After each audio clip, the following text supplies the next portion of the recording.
Welcome to this week's episode of Courageous Leaders Changing the World. Super excited to have this week's guest, Jacob O'Neill, joining us. Yo. Dude, it's been a minute. We haven't spent a lot of time together, so I'm really grateful just to be hanging with you, bro. Yeah, Mm. love it. So the name of the podcast is Courageous Leaders Changing the World. What's been a moment in your life where you've had to summon more courage than anything else? I might as well talk about when I signed up to work with you. That was a courageous moment. Uh, that was when I really felt like I shifted from being a savior to an actual coach. Mm. And it's the right, because I've got goosebumps, it's the right thing to talk about because I've got all of these different stories I could tell. But that moment, we were at, not commune, we were at the place in Currumbin. I forgot what it's called, refinery or something like that. And I remember you saying, I was like, I want this, this, this, and this. And you're like, how much does that cost? And I was like, oh, like 20 grand. You're like, how much do you have in the bank? I was like, 30 grand. You're like, so it's nothing to do with money then. And I was like, oh, shit. And for the first time, I kind of fully saw my own limits in business. Before I'd just been like, limit in business, all right, go do spiritual stuff. Limit in business, all right, I need to talk to the waters. All right, I would be I'd be so incredible at bypassing that actual business like rite of passage. And I remember when I signed up with you, it was like, I've got the money. I want a better business. I want to learn about business. I want to do the thing. What's actually stopping me? And it was just the fear of never having enough.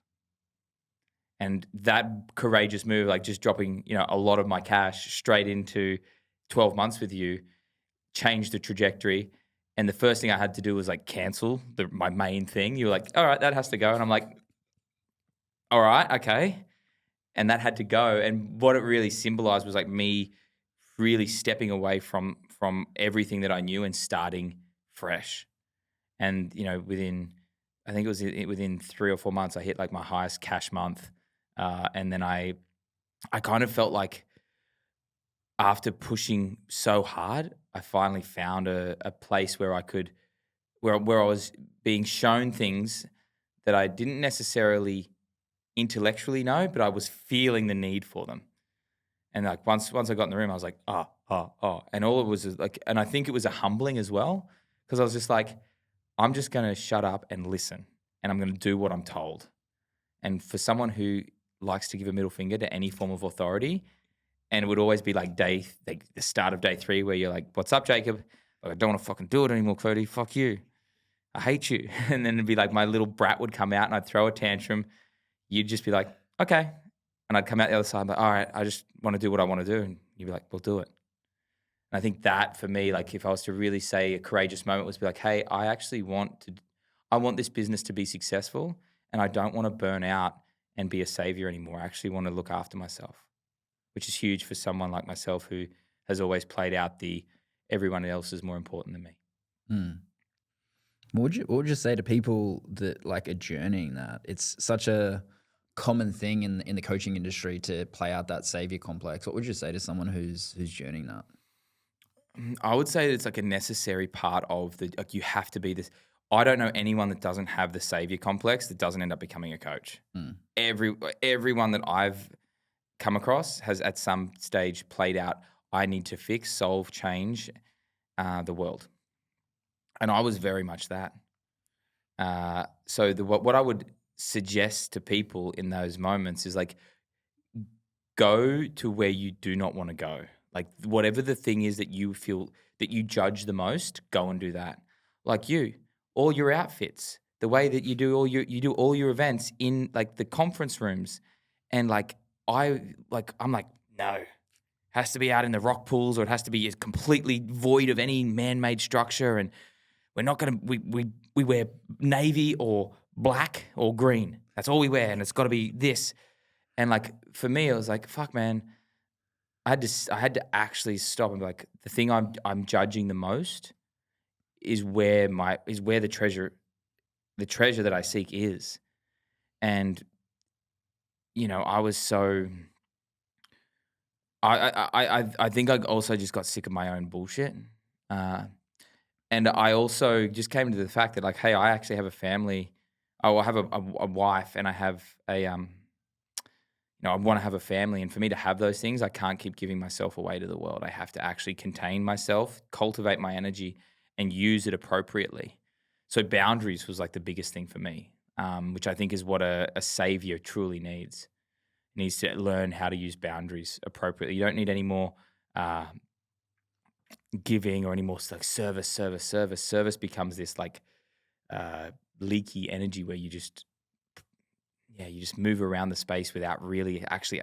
You don't even ask consent to help people. You're just out helping all the time, and it's gross. Mm. So if I was to put it into one statement, if you are currently playing out that savior complex where you are doing amazing work, but you aren't receiving like appropriately, which receiving appropriately means that you are being fed just as much by your clients as you are feeding them, then you need to go to the place where you judge the most. And if you are struggling in business and you hate the business world and you judge everyone in the business and the mindset world, go there.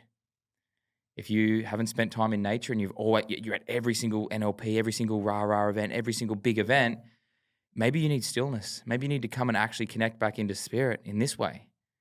And ironically, it's just two sides of the same coin, which is the most hilarious thing. I always say I do all my work out in nature and have my biggest breakthroughs under blue light. Like every time I come into your room and I'm like, boom, here it is. This is where I can't hide. I can't hide in the bushes. I can't hide underwater. I can't hide on the mountain. I've got to come down. And, I do Vision Quest, which is like one of my favorite rites of passage. And the Vision Quest isn't the hard bit. It's coming back down. It's coming back to the community. It's coming back down to the world and actually being with people. I know what I can do, and I'm now learning what I need to work on, and that's where I go. I love that. Yeah, so many people get into coaching because of that wounded healerness. It's like it's this mechanism of like you want to be able to save people from the thing that you went through, which ironically means you actually just haven't actually healed it. You're just actually not actually being with the people that have actually been through it, which creates this entire mechanism, this entire reality of just spiritually bypassing by doing it in a altruistic way. Oh, I'm serving people, but really I'm just coming with a closed heart to the people that actually need me the most, and I'm just protecting myself to actually not do the healing. So it's such an interesting thing to be able to see playing out for people. What do you do when you recognize that someone's spiritually bypassing?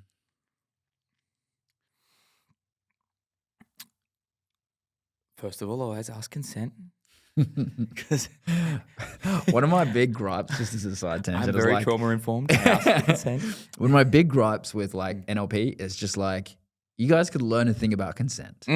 It's just there's like nonviolent communication is like a really beautiful framework when you put consent at the start of it. A lot of people go NVC and they're like, well, this happened and it made me feel this and this is my need and I need you to do and I'm requesting that you do this.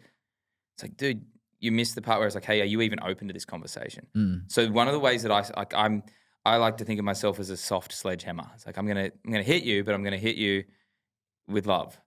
I'm gonna ask if I can hit you first. So for me, man, when I see someone playing this out, I'm like, hey, man, are you open to hearing something that is gonna really, really rock your world? What you're doing is incredibly selfish. What you're doing is that you are requiring people to be, you are feeding off someone else's trauma to perpetuate your own, to hide from your own. And it sucks. I've done it. Pretty much everyone else I know has done it. And I want to be the person that tells you the truth. Like this isn't the way. This isn't how you grow as a human. And man, if you want to do something about that, then let's start the actual conversation now. Like let's go there. We can talk about how your clients are not paying you, or we can talk about how you give so much to this person, that person, and the other. And why don't we actually take a look at what's going on inside of you? Because this has nothing to do with them. Because you've been doing this. This has been playing out since you were a kid. And I guarantee you it has. I am 100% certain. And if you don't believe me, here's your money back. See you later. I'm done. I'm done playing on the surface. You're either coming down to Davy Jones's locker with me and we're taking a look what's in there, or we stop here. Mm. I just don't have any. I don't have any. I'm all about nurturing and guiding people to that point. But once that conversation happens, all I need is your willingness. I don't need your perfection. All I need is your willingness, and then I'll go I'll go wherever you need to go. But if you that's the tipping point for me. Once we get there, there's no turning back. And because initiation is a huge part of my world and a huge part of my work, once we're through the threshold, that's a one-way door. We're not going back. A lot of people talk about the matrix and I'm going to, dude, if you're saying that you need to break out of the system and fuck the system, you're still in the system. If you're saying fuck the system, you're in the system. It's no, man, that's not how, that walking between worlds doesn't make one right and one wrong. You have to learn how to, be the paradox, be the holder of two truths. And I would say that that's probably what I adore about your work, bro, is that you hold many truths and you hold open loops really well. And it's what kind of why people hate you and why people love you. That's my perspective, but I'm sure you probably had that feedback from a few other people. It's I hate you, but I love you. And you're also unapologetically you, which means that you don't need validation. And I'm sure that you've been on your own journey with that. But for me, the more I'm me, the less I give a fuck. Mm. And then I can actually start to have real conversations. Yeah. Yeah, that's one of those things that kind of plays out with it. There's the more that you stand for something, the more that you're going to have people stand with you and the more that you're going to have people stand against you. Mm. And, there's that piece of, are you standing for something because you actually want to create that for the world, or are you standing for that to be seen as someone who's actually standing for something when you don't actually believe in it? Mm. And, that's definitely been a piece for my journey when I was in the PT industry and stuff. I'm standing for all of these things that I know will get an audience and I know will get all of these different, pieces. I'm going to be seen. I'm going to be recognized. I'm going to grow my business from it. And, I recognize through that journey, I'm well, I don't actually give a fuck about any of these things. I think the industry's, I got into the personal trainer industry to work on people's health and support people with their health. And, 3 months in, I'm oh, fuck. This is a vanity industry, not a health industry. No one gives a fuck about their health. They're willing to destroy their health to look a certain way. And I was in that. And then it gets to this point where I just recognize, holy fuck, I'm doing the exact same thing that I'm judging all these people in the fitness industry, just with my business. It's I don't give it it's not about success or creating change. It's oh, well, I'll be seen as someone who's creating change. And this really hit home for me when I was in this event and this world-renowned speaker had been out of the trenches for a few years, and this was his first event back. I had no idea who he was, but he's speaking and he's basically asked these questions, and he's right, share with a partner on this question, and he goes, so I share with my partner and all of those things, and the question that he asked was where are you lying to yourself? And I remember it so fucking vividly. I was in this event, and then you share with your partner, and then he's okay, put your hand up if you're going to share or what you shared with your partner.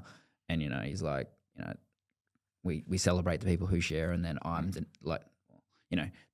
next person's going to share. He's there's one more person to share. And I'm oh, it's definitely not going to be fucking me. And anyway, it's just getting silent and awkward for a long period of time. And I'm just fuck, who's going to go? It's definitely not going to be me. And I'm just there.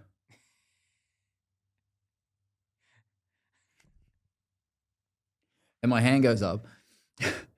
And in that moment, the lightning is so obvious around what I need to say. It is completely fucked, which was holy fuck, I've been lying everywhere in my life. I even just lied to my partner. I just lied to my partner about, what I'm lying about. I said all of these beautiful, perfectly eloquent answers, all to, avoid being in my heart, all to protect myself, all to just disconnect with that reality. And it was such an important moment for me because I was so living that reality of what I needed to be seen as rather than what was actually true for me. And, it was amazing to be able to have that experience of recognizing that, because I think that was the first time that I started to actually run my business from what I wanted. And that's been one of the things that I've seen you do so well.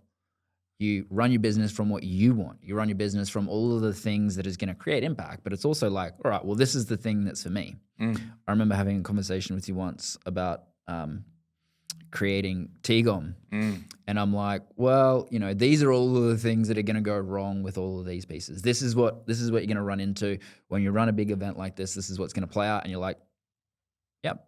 And you're like, yep. And I'm doing it. And I'm like, all right, go for it. That was like that. I feel that, you know, the work that we did together was really for me to like come full circle of like, you're like, okay, we got to cancel. Like Finding Your Edge was my retreat. And it was because it was so good, but because of where I was coming from delivering it, it needed to be put on the shelf. I literally just ran that a masterclass, an online workshop called Finding Your Edge last week, Thursday, a week ago. So I ran it and I realized I was like, oh, this is really valuable work. I came back and was like, oh, man, who I am now delivering this, completely different human. I'm so glad that I've taken my time away from it and come back to it because it's valuable. But if I hadn't have let that go, I wouldn't have gone on the journey to creating TGOM. I would still be trying to run little retreats. I'd still be trying to like give everyone one-on-one access to me for pennies. I'd still be in that savior complex. So for me, I had to actually I had to abandon ship. I had to ring guys. Hey, bro. Hey, man. We're not running the retreat anymore. I know you've paid in full. Dude, I've already spent the money. I'm like, I've already spent the money, so I'm going to pay you back over the next month. Is that cool? Well, no, it's not. Oh, dude, I can't. I'm sorry, but that's all. That's the best I can do. Pay you guys back. Or, you know, I was digging a very, very deep grave on that path of saving everyone at my own expense, at the expense of not just me, but my relationship, my presence in my home life. So once I did that, man, and then I came full circle. It's kind of like I was like, actually, now I'm ready to fucking claim this. And even in that moment, I didn't know what it could become, but I was like, I just have to do it anyway. And, you know, courage can look reckless to people who value safety over freedom. So to a lot of people, I'm extremely reckless, but I'm like, what else would I be doing? Because this is how life wants to move through me. And if I don't let life move through me, I'm existing, and existing doesn't work for my genetics. It doesn't work for the sensitivity that I feel in my body, because as soon as something weighs me down, I instantly start to feel like I'm in a cage. And safety has never been. There's probably something in that where chaos is like feels safer than calm, and I'm working on that. Even most recently, one of my mantras. I've been in a relationship for 10 years. Like I'm in, and only recently I realized that I don't feel safe in relationships. So my mantra's been, it is safe to be in relationship. But I think like for courage, like there has to be a fracture. There has to be, we say, you know, in initiation, you got to bleed. There has to be a wound for wisdom to appear. And like for me, like TGOM has been this, you know, I've been bleeding for it, but it's been from a place of service and from a place of seeing a bigger picture. I think Finding Your Edge was a reactive. This is what I need to give guys because I don't want anyone to die. Whereas the Gathering of Men is like, this is about culture. This is about remembering something that we have forgotten. This is not just about me saving man. This is about me restructuring culture. And even beyond that, this is about me just living in alignment with what my soul came here to do.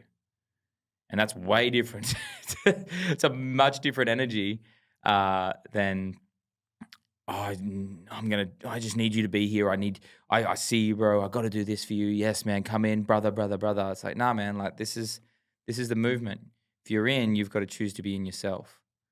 Yeah. Which has been huge for me, man. Huge. Like as someone who's had the people pleaser, the nice guy, the yes man, all that stuff. It's been, you know, I cleared all that up in my relationship and I thought I'm now the man. And then I look around at my business and everywhere I'm a nice guy. Everywhere I'm a yes man. Everywhere I'm a people pleaser. It's like, you just found a new place to hang out. So then this is where my work is in business. Yeah, I love that. Yeah, it's one of those things when you have that moment where you recognize like how you've created your entire business. It's like, it's, I was in an event recently and I'm like, oh, I've created my entire business from criticism. It's like I criticize people in coaching so that it forces them to grow, but at the same time, they all of the people that I've worked with yearn for that, but at the same time, they yearn for my heart way more. Mm. It's like the piercing, soul piercing, well, it's more psyche piercing criticalness to be able to go, okay, cool, this is this and this is that and this is what you're doing is powerful, but it's like, well, if you can bring your heart to that, then Mm. you know, then instead of them having an epiphany, they change. Mm. And that's been huge learning for me to be able to recognize that that's what people are really yearning for. They say that they want all of the external pieces, and what they most want is to be to be held in their shit, Mm. to be supported, for them to be autonomous Mm. in their shit as well, rather than being like, all right, well, I'm going to pull you out of your shit. It's like, well, no, Yeah. it's like I'm going to hold you, and you're the one who's getting yourself out of this. Yeah, dude. So I've just been like looking at like how people get stuck in structures in like in concepts, Mm. and like a lot of the personal development world is all very I see you, I hear you, and it's like that's still above the shoulders. And I've been recently listening to a man named Dewey Freeman, who's a therapist, and he's been a therapist for over half a century, so for 50 years. He's like one out of all the therapists in the US. I think there's over 100,000 now. His license number is like 230. So he's like one of the first therapists, registered therapists in the US, right? And he said there's actually a deeper part of holding someone. It's not just I see you, I hear you. That's not just holding space. You actually have to enter the space with them. And that's what I hear you saying with yours. Like, yeah, I can be critical because I'm sharp. You're like a laser, bro. You're like the laser. And then you can soften into the lantern, like the softness of the heart. It's this gentle, it's almost like a nectar. And it's like, yeah, let me pierce, but then let me like, be the aloe vera, not the salt. And what he said really has been super profound for me, because I was like, this is the piece that so many people are missing in their coaching or in their delivery, because they get stuck in a I know better Mm. rather than, hey, I'm seeing this and how do I bring it with love? And the three other steps for this is, so I see you in your shit. I hear what you're saying. I hear that you're in your shit. But then beneath that, say, hey, man, I get you. I get it. I understand. Being understood when you think that no one knows what it's like to be you, that's like the best feeling. It's like and to be gotten, like to someone say, hey, bro, I get it. I understand you. And then to go beneath that, hey, man, and I'm going to cherish you. I'm going to cherish you in this vulnerability, in this raw sensitivity, in this like you, the frightened little cat in the corner. Hey, man, I love you. And I'm going to sit over here in this other corner and be with you until you're ready to talk about it. And there's a patience in that, because we're all quantum leaping and we're all jumping timelines and we're all, snapping Some into. of us are. Yeah, some of us are. Some of us buy into it. we're all like, this 10x. It's like, yeah. But the truth is, like, when someone actually sits with you and cherishes you, it takes time. That takes fucking time, man. Like a child, man, you have to. There's a cherishing of a child because they don't, like, you have to, otherwise they die. They're codependent. You actually have to be with them. And then the final stage is, I will protect you. And what I'm going to protect you from is not necessarily the dangers of what's coming, but I'm going to protect you from the story that is holding you back. So anytime you forget who you are, I'm going to come and sit with you and say, hey, man, I see you. I hear what you're saying. And hey, I understand what you're going through. And guess what? This is actually who you are down here. Not this identity, not this costume, not this performance that you're putting on, man. You're that motherfucker. And when you have once you start doing that with yourself and then you bring that to your clients, like, I'm Jacob fucking O'Neill. Like, when did I forget that? Oh, I'm that guy. I'm the one that's going to do it. Oh, okay, cool. Oh, now I'm back. Rather than being like, I've got to change because who I am isn't good enough or who I am is wrong. And I think that that's such a maturing of a coach or of a leader, is when you actually like learn how to bring that fierce, that the fierce directness and what you see in a way that actually lands in someone's body, not just in their mind. Yeah. Mm.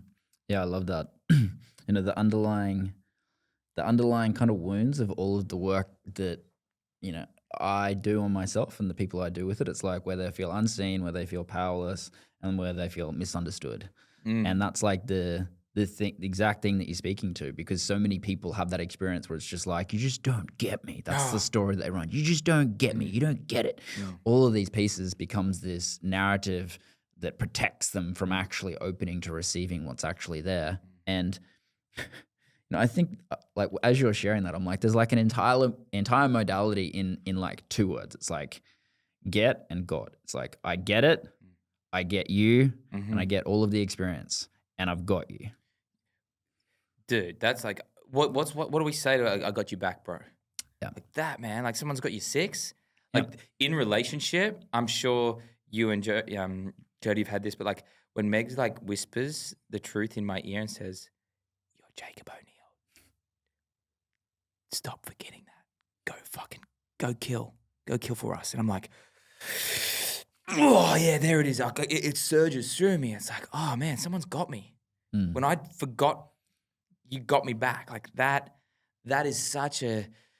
I think there's so much fierce independence, and I need to do it all myself because no one understands what I'm going through. But when you let someone in, oh, dude, it'll change. Regardless of whether you make $1 million or not, or you ever become a coach, or you ever do any of this work, who cares? You let someone in, that moment will be with you for the rest of your life.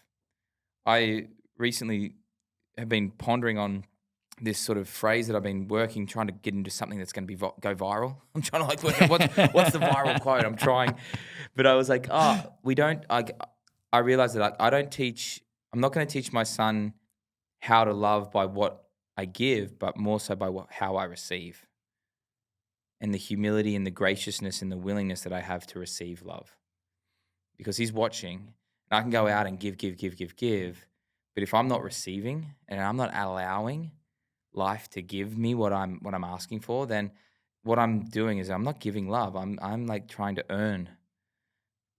I'm trying to earn my enoughness. But like, hey, someone like, I've done 20 good things.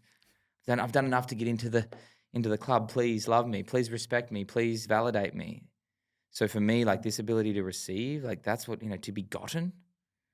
Oh, and I think that's why like a 12-month coaching journey is so incredible, because you go through so many moments where you're like, nobody gets me. And he's like, hey, bro, we're together for 12 months. This is just month 1. 6 months in, the same thing. I was like, bro, we're only halfway through. Like, I'm still here. I got you. And there's such a beauty in that. Yeah. It's one of the things when we're working with coaches to be able to, teach them how to coach. One of the first things that we tell them is like, you got to normalize whatever is going on for them. That's the first piece. Until you normalize, they feel alone and they're not going to receive anything that you say to them. Any coaching, any challenge, none of that. Until they feel like it's like, oh, that's actually pretty normal. It's normal. I had a conversation with someone this week. It's like, she's like, oh, that thing that I said that I was going to do that I didn't do, I've got to do that. And I'm like, yeah, you got to go do that. That's right. That's pretty normal. And that's 2 of the people you got to fire. Who are the other 2? Because that's normal too. If you're going to start firing people, do it in blocks, because you're team heavy right now. We've got to start to clear the decks right now, because as soon as you do that, the energy is going to move differently through the business. That's all normal. I've had this conversation with this person and this person and this person and this person. It's normal where you're at. It's normal to go through that, because as soon as you say that it's normal, what happens to the nervous system? They just go, holy fuck, I'm not alone in this. When I thought I was the only one going through this. This was like one of the things that I love so much about going to fuck up nights. It's like, you're like, oh, fuck, everyone fucks up. I forget. I coach all of these people. But then I'm like, oh, they did that too. They did that stupid thing that costs them hundreds of thousands of dollars as well. Isn't that nice? So when we can actually recognize, that's normal. When we can actually coach people and just say, that's normal. That's when people just start to go, oh, I can receive what this person's actually telling me, rather than going, you need to change this, this, and this. This is why it happened. This is what happened. It's like, well, they're not going to receive any of that. And, that experience for you of starting to go, this is the greatest thing that I can give to my son. It's like, I saw this meme that was hilarious once. It's like, it says, it's like, hey son, I'm going to make sure that you never become what I am. So I'm going to push you to become the absolute opposite, actually pushing the pendulum so far that you do the thing in the opposite way. And most people parent like that. Yep. They're just like, they've still got their wounds from their parents. They perceive that their parents have fucked them up. So they're trying to avoid that so much happening again that they actually swing the pendulum so far that they actually create the exact same thing with the same energy, just with a different behavior. Yeah. And when people actually have that perspective of going, what I'm going to do is I'm going to be the absolute embodiment of what I actually want to live for my life and the gift that I'm actually going to give to my son, well, that creates such potent, what is it? It's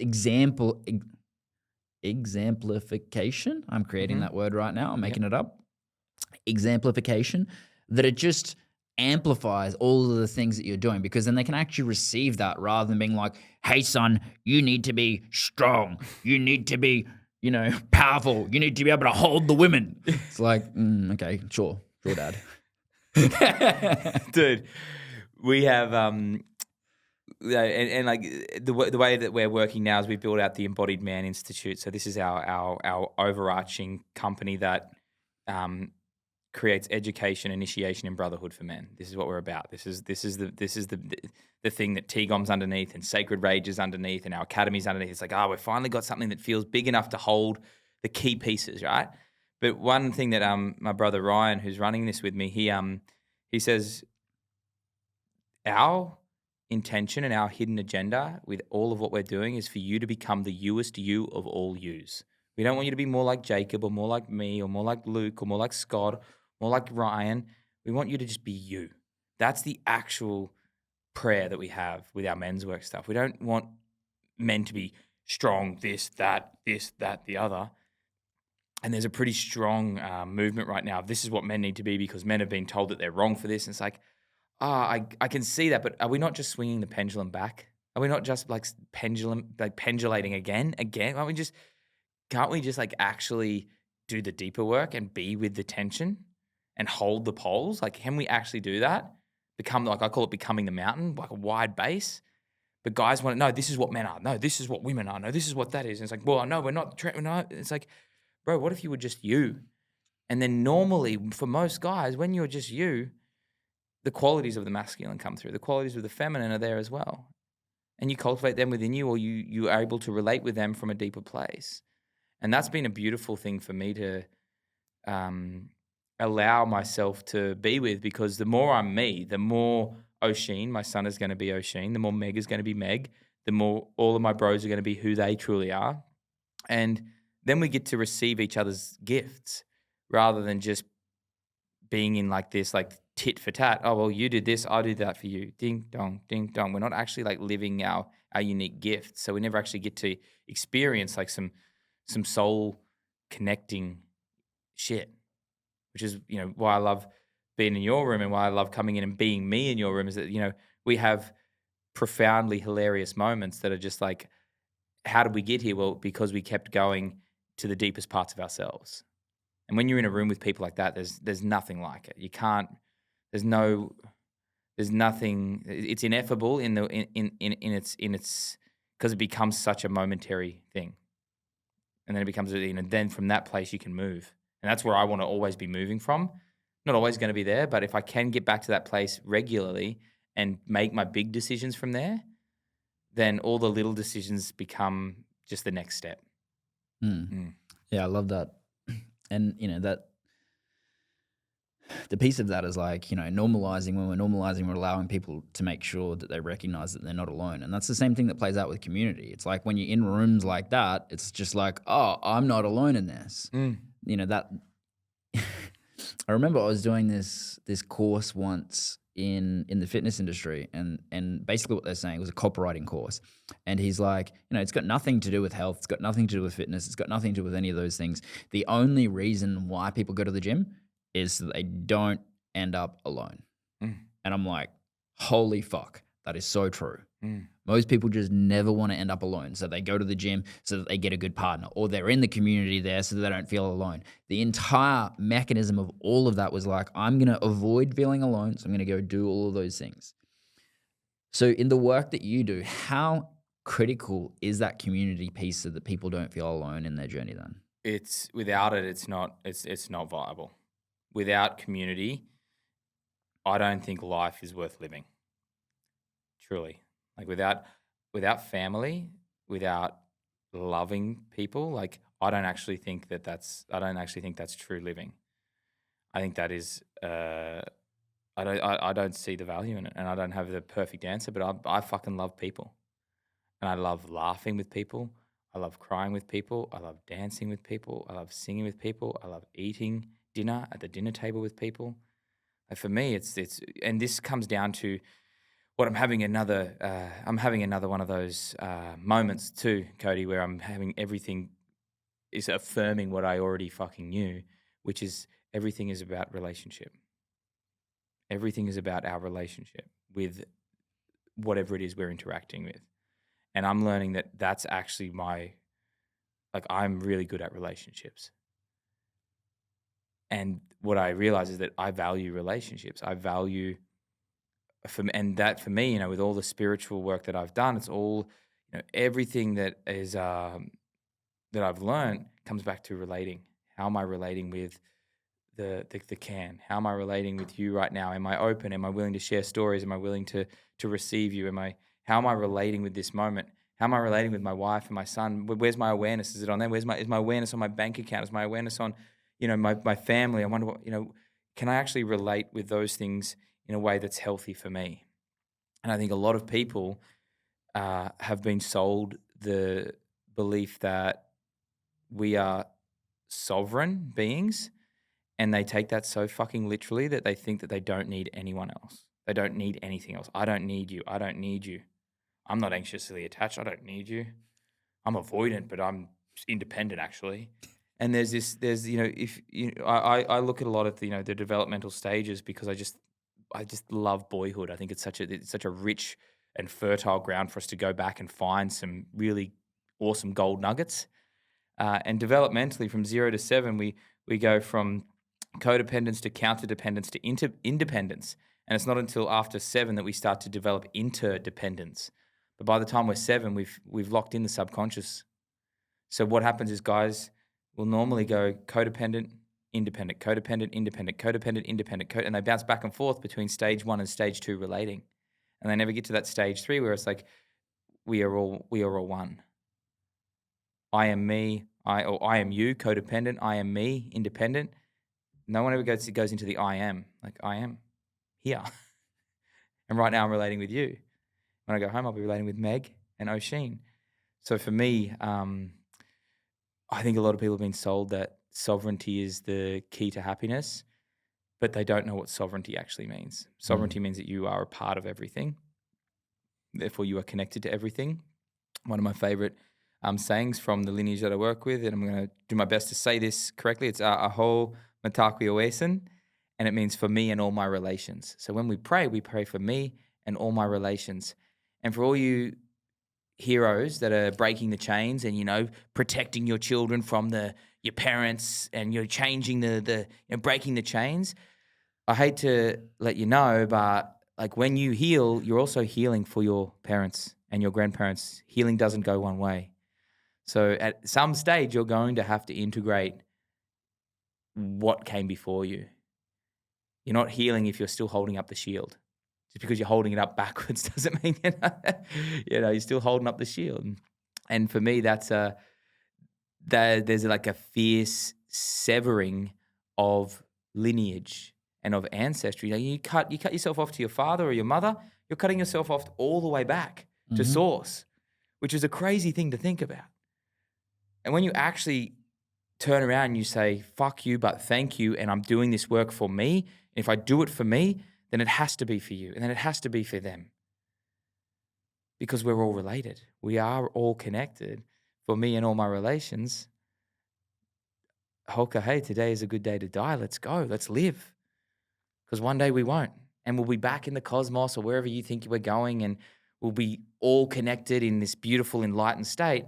But then we're gonna be like, man, I wish I had that beer. I wish we went and got burgers more. I wish I sang more.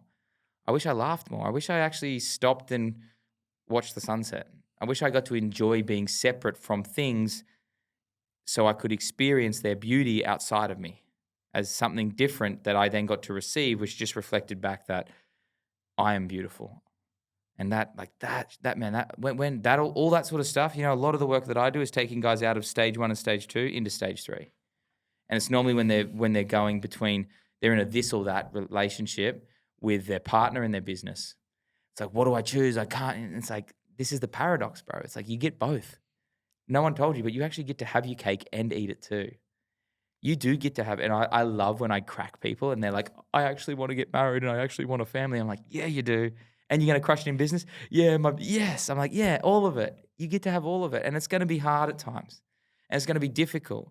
But when you sit down in 70 years' time and you've got people who you can recall the stories, the hero's journeys, the beautiful times, the challenging times, when you sit down and share that with people who have been on that with you, man, what you get to relive it. You get to go back and you get to you actually get to be nostalgic. You actually get to continually utilize, and this is the piece, and I know I'm rambling, but I'm really passionate about this. This is where culture has been lost because we do not have stories, because people are not going out and living their lives. They are vicariously experiencing life through screens, through books, through podcasts. So if you're listening to this, go and live your story. Listen to these stories, but go and do something crazy.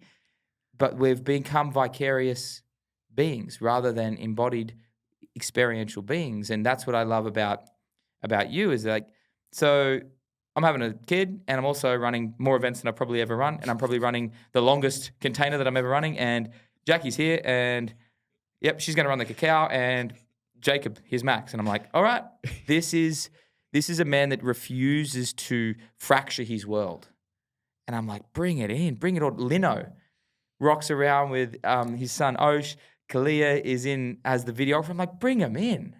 I'm like, this is how we're meant to. And then if they want to go on their journey, hell yeah. But bring them into your world. And I think this is what I see a lot of men really struggle with. They think they have to have it all together before they can welcome a woman into their world. I need to be this before I can receive love, because if I'm not this, I'm not worthy. Dude, that's dangerous water to be in. That is a bathtub that is filling that you'll end up drowning in, because you'll then believe that you have to hold that just to be enough for a woman. And I see so many guys out there getting after it. I'm going to build a 7-figure, 8-figure business, and then I'll call in my queen. And I'm like, dude, a queen rises with a king. She doesn't just waltz in.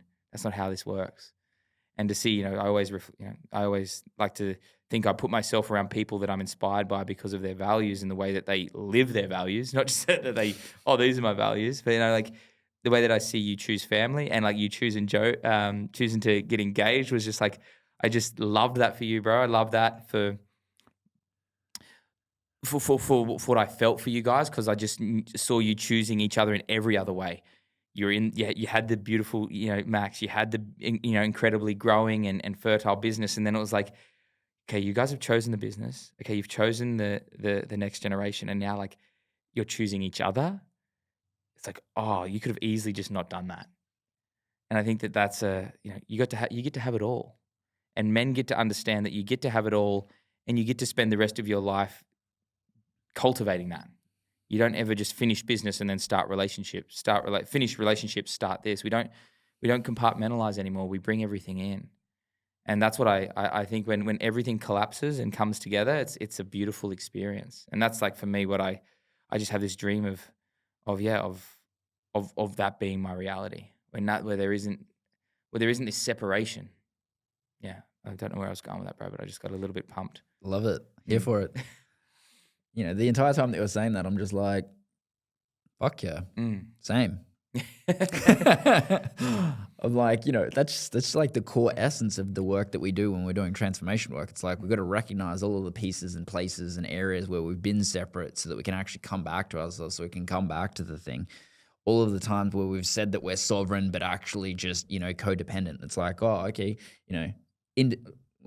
I often call it like pseudo independent. It's like I'm showing the world how independent that I am, but it's really I'm just proving like the teenager that's just like, oh yeah, I'm independent. Yeah, can I have some money, mom and dad? Thanks for paying for the fucking all of the things. It's pseudo independence. It's not actual independence. But that's another rant for another time. Agreed. Agreed. Yeah.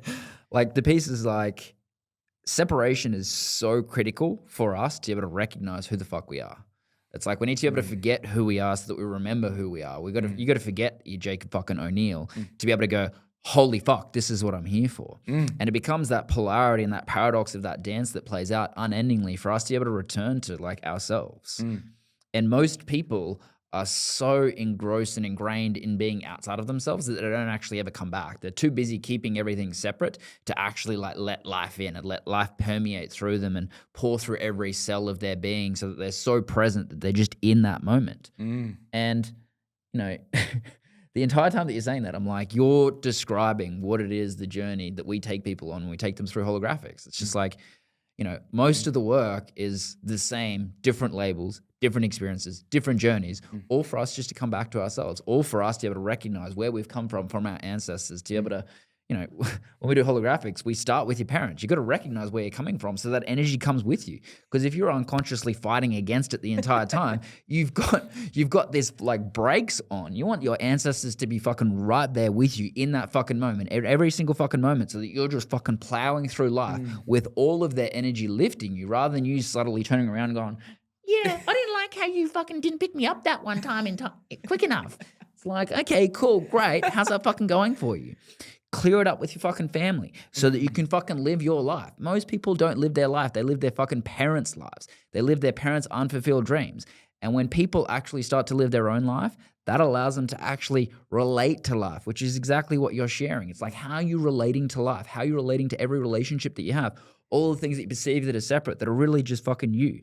How are you relating to all of those things? And when we actually come from that place, when we can come to that level of presence in ourselves, then our life just becomes this expression of our heart, which is what we're all yearning for. It's just like when you know, you're talking about the people that you hang around. It's like when you see people doing that, when their life is the expression of their heart, when life is moving through them rather than fighting against it, it's just like, oh, I want to hang around those people more. I want to have conversations with those people more. So, you know, so many layers of juice in your ramblings that were so beautiful that I was just like, more please. More please. Yeah, man. Everything you just said is just like really just like landed for me around like if you resist your parents or if you have to protect the next generation from what came before you, you're literally cutting off everything that came before you, like, and you're trying to create from like you're trying to create on your own. You're literally like pseudo independence. And for me, one of the things that we do with men, like we literally like get guys behind, like let's like call in all of the men that came before you and have them stand behind you and actually feel their strength. Yeah, maybe they didn't show up. Yeah, maybe this. Yeah, maybe that. And if there's any that weren't appropriate or didn't treat you appropriately and were abusive in any way, shape, or form, remove them and find the ones that are there to support you and bring them in. And like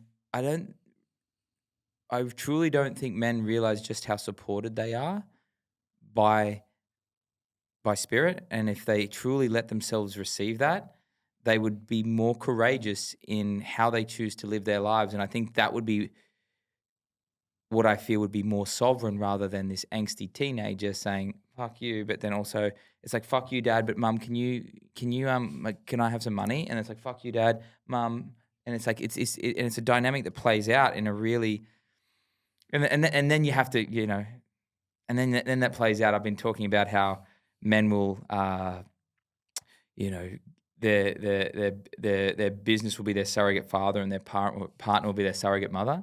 And it's like you have to love me, and you have to give me. And this is where I get my respect and my validation, and my validation from. This is where I get my love from, and my nurturing.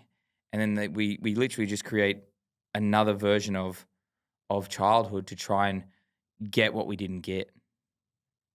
which is which is crazy, man. The more I sit with it, the more I realize how important it is for the work that you're doing, the work that I'm doing, to just be to be normal. Let's normalize this. Let's make this super super achievable, and not achievable in like I need to tick it off, but like, oh, like I actually believe I can do this work. It's not something that's out of my reach. It's not huge. It's actually just, oh, you're going to brush your teeth, yeah, and then I'm going to do holographics. I'm going to do my holographics this morning because like I can just feel that there's something there in my business, and I just need to work on this because I can feel that there's something that I'm resisting. Oh, just like doing Sudoku, just like doing your Wordle. It's like, yeah, I'm Yeah. just gonna, like that. Like when we have, our whole philosophy, one of our other sort of secret prayers is that we actually put ourselves out of business because this just becomes normal in Mm. culture. And instead of us taking you through a sacred rage process, your community knows how to run that. And when you need it, you just ask for it. Like, hey, bros, I can feel the anger coming up around my dad and how he didn't show up at my soccer games. And I know that that's holding me back. So I need someone to hold me in that. Let's do it. Boom, clear it. Okay. I'm going to go get after it from this deeper place. And that's, I feel that that's when what I feel from you, because, you're still in it, you're still doing it, you're still showing up. It's like, we're here for the long game. We're here for sustainable growth. We're here for long-term change. And we're a little bit delusional. Like we actually believe that things are going to get better. Like I feel that from you. Otherwise I feel like, and I feel that from me. It's like, I believe in us. I believe in men. Everyone's like, where's all the good men? I'm like, they're everywhere. Have you not seen them? Look at them. How beautiful are they? Like when we breathe belief into men, when we say, I got you, bro. Hey man, what do you need? Sacred Rage tomorrow. We're doing it. I just felt a guy. And I messaged him, say, hey, bro, been feeling you. Feel like you need some men's work. He shoots me a message. He's going through a breakup. He's getting really, really, he's in a really dark place. I'm like, hey, man, I want to give you a ticket. And like that goes against all of my, I have to value myself. Like I literally broke all of the, Jacob, you're worth this amount and you're not allowed to give anything away because you are this. And I'm like, nah, my humanity is saying something different here. My soul's saying, hey, this brother needs to be here. This brother, and giving from that place has never ever let me fucking down, ever. Like it's never ever failed. So when I felt it, I was like, hey man, I want to give you a ticket because I want you to know that we've got you. Literally, and he's like, man, I'm a mess right now from you just saying that. Thank you. I'll see you on Saturday. I was like, this guy, like this is what men's work's about. We want to be able to have the capacity to invite men in like that. And our business is set up to make money, yes, because that's how it is. But we then give ourselves the ability to like to action our humanity and not just become rigid and dogmatic again. And it was just a really beautiful reminder. And then the next day we made 8.5K. I'm like, okay, so keep listening, Jacob. Keep trusting and keep doing what your heart is asking you because it hasn't been wrong yet. I think that's just a cool thing, man. I'm sure I know you operate from that place as well because I've been on the receiving end of that, and I've also been able to invite people in to receive from that place that you're giving from as well. Mm. Yeah, I think that's the perfect thing to kind of wrap up on. It's comes back to that place of like, where are you giving from? Because there's been so many times, where people ask for free things, and there's other times where I'm just like, I've never given this away for free. I remember we were running in this event in Melbourne, and normally we give away things. It's like, oh, you get this course, you get this thing, and literally I was like, and I don't know what you're gonna get, but we're gonna give away something today. And literally, I'm like, you get to go through the holographics process one-on-one with me, and I'd never given that away before. And people pay thousands and thousands of dollars for that, and I'm just like, in my mind, I'm like, I'm giving this shit away. And then that's the human part of me, and my soul is just like, yeah, you are. And you're like, all right, that's where we're going. And when people have that depth of relationship with life that you do, it's just like life leads us, life permeates through us. It's that ability to be able to just be in relationship with life. Being around those people is inspirational, breathes life into us, and that's why I love talking shit with you, hanging around you, and just seeing you kicking goals, man. So thank you for being you, bro. Thank you for being a important part of my journey, but also thank you for being a representation of depth, embodiment, and leadership in a completely different way, but from a very, very similar place that I do. I feel like from a values level that we are so similar, yet the way that we lead and look and express is so fucking different. And I love that because it just shows me that this place is where we're coming from is beautiful, and it gets to be shone in a light, and through our unique light. And that's what that's why I've got so many stories that include you. One final story is the gathering of men last year. My son Oshin was born. My wife went into labor during the opening ceremony, and I'm at home, and your voice is ringing in my ears, which is it's not TGOM until it can run without you there, because until then it's just Jacob O'Neill's event. And yeah, man, the whole time, like Meg fell pregnant, we looked up the due date, like the expected date or whatever. Got to be careful what you say if you're in the natural birth space. You're not allowed to say all these words. I've got in trouble a few times. We looked up and she's like, I'm like, is that the 4th of October? She's like, yep. I'm like, shit. Like, oh, well, I guess I'm not going this year. And from January, bro, I knew I wasn't going. And I knew deep down I was never going. And every time Meg kept on like, yeah, but maybe, I was like, I'm not going. I'm not going. And for someone who is pretty loose and reckless, I've never been so systemized, structured, and prepared. And we ran a 200-man event for 4 days with some of the leading I would say the leading men's work facilitators in Australia, which I believe are some of the best in the world. On the land for 4 days, we had no infrastructure. We brought it all in. We fed men organic whole food meals every single day and blew people's minds with what we created. Shout out to the team. And what we created was an experience unlike any other, where we collaborated and we created a deep remembering of what it means to be masculine, what it means to be a man, and how being who we truly are can influence the culture of this country in a really beautiful and positive way. And I wasn't even there. And it was and that was the moment where I was like, this is what I'm meant to be doing. This is why I had to give up finding your edge. This is why I had to go on the business journey with you and actualize and stand in my power and say, I'm running TGOM, Cody. And then you drop that on me. And I'm like, this is exactly how it was meant to be. And it feels like, now I can start climbing the mountain. I can actually start to do my work. Everything up until now has been me really just sharpening the blade, learning, in the dojo. And it's like I can actually now start to build something that is actually in greater service than just to my own needs and to fixing people. And it feels good, man. It doesn't feel like I thought it would. I feel a lot more relaxed, and I don't need to get anywhere because I'm going to be doing it for the rest of my life. So there's no actual finish line. It's just, this is the path.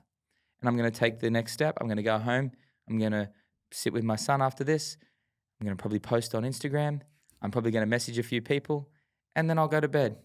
And I'll wake up. We'll do Sacred Rage tomorrow, and then Sunday. It's like, I'm no longer reaching, but I have a vision, and I'm moving toward it with a gentle confidence and a deep knowing that whatever happens, I'm supported. Whatever happens, I've got everything that I need right here in this moment, and whatever happens, it's perfect. And so it is. Aho. Yes, bro. Thank you so much. Thanks for joining us. Till next time.